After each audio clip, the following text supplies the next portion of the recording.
देखिए बेटा क्वेश्चन क्या दिया गया है। क्वेश्चन दिया गया है हमको कि ऊंचाई 220 सेंटीमीटर और आधार का व्यास हमको दे रखा है बेटा 24 सेंटीमीटर वाले एक बेलन जिसकी ऊंचाई बेटा है 60 सेंटीमीटर और त्रिज्या दे रखी है हमको 8 सेंटीमीटर वाला एक अन्य बेलन आरोपित है।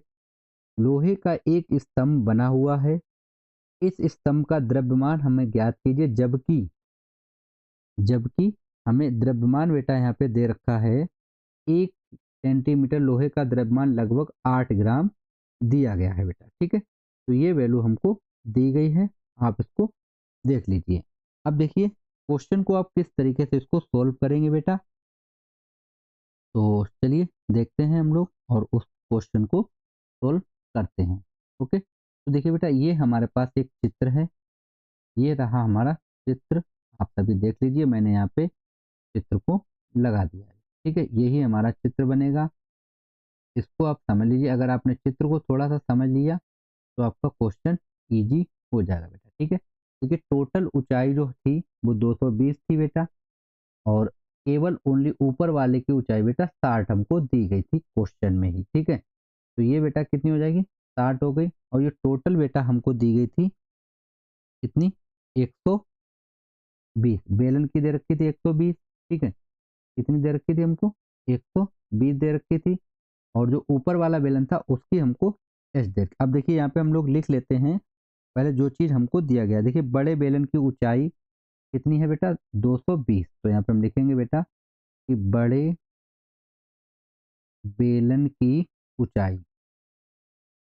ठीक है बेटा, बड़े बेलन की ऊंचाई हम लोग मान लेते हैं h1, h1 बराबर बेटा हो गई 220 सेंटीमीटर।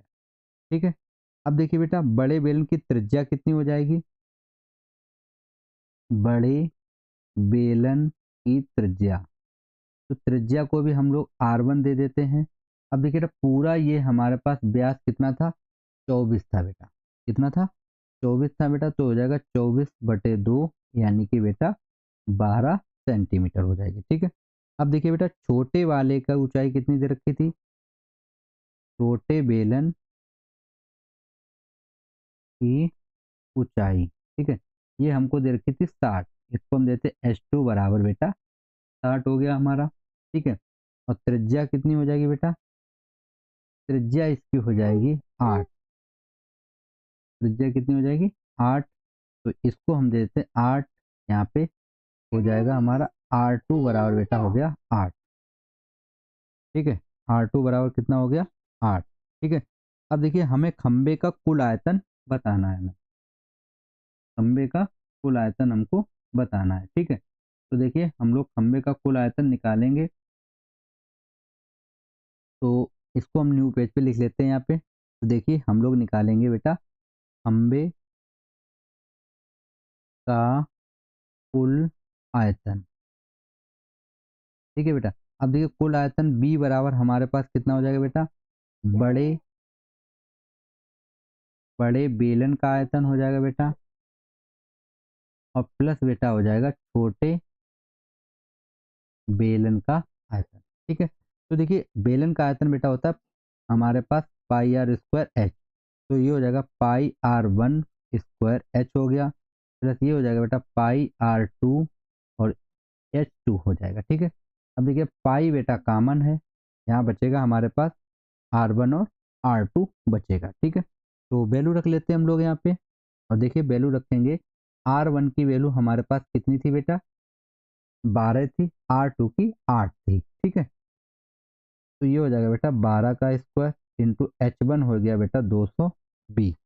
ओके, प्लस हो गया बेटा 8 का स्क्वायर इंटू H2 बेटा हमारे पास था 60। ठीक है, अब देखिए कितना हो जाएगा बेटा, पाई 12 का स्क्वायर 144 गुणे बेटा हो जाएगा 220, प्लस ये हो जाएगा हमारे पास 64 गुणे 60 हो गया बेटा। ठीक है, तो इसको हम लोग जब मल्टीप्लाई करेंगे तो देखिए हमारे पास कितना आ जाएगा यहाँ पे, तो हम लोग इसको लिख लेते हैं पाई की वैल्यू को 3.14 इंटू 144 गुणा करेंगे 220, तो ये बेटा आ जाएगा हमारे पास 31,680, प्लस बेटा करेंगे हम लोग 64 गुणे 60, तो ये आ जाएगा हमारे पास 3840। ठीक है, इसको हम लोग ऐड कर लेते हैं बेटा, तो 31,680 को ऐड करेंगे तो ये बेटा आ जाएगा कितना, 35,520 गुणाम रहेगा 3.14। तो 3.14 का मल्टीप्लाई करेंगे बेटा तो ये आ जाएगा हमारे पास 11,153.2.8 घन सेमी। ठीक है, तो इतना हमारा आंसर निकल आया। ठीक है बेटा, ये घन सेंटीमीटर क्यूब हमारा आंसर हो जाएगा। ठीक है, अब बोला था उसने क्वेश्चन में बोला था कि एक घन सेंटीमीटर,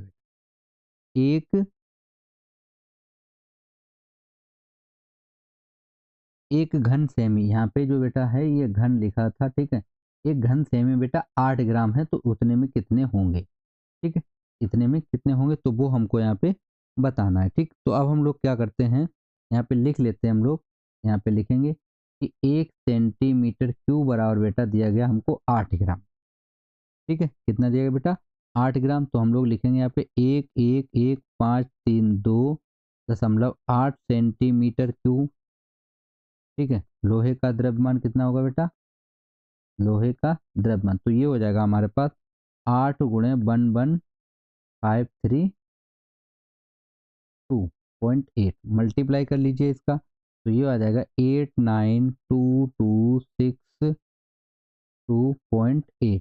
ठीक, तो 8 नहीं 4 आएगा यहाँ पे, तो ये बेटा हमारा आंसर हो जाएगा किसमें, ग्राम में। केजी में चेंज करेंगे तो इसमें हम लोग 1000 का भाग कर देंगे तो आ जाएगा 892.262 केजी। ठीक है, तो ये बच्चों हमारा आंसर हो जाएगा इस क्वेश्चन का बेटा। ठीक है, आशा करते हैं क्वेश्चन आपको समझ में आया होगा। किसी बच्चे को अगर कोई डाउट हो तो वो बच्चा पूछ सकता है। ओके, आगे बढ़ते हैं और देखते हैं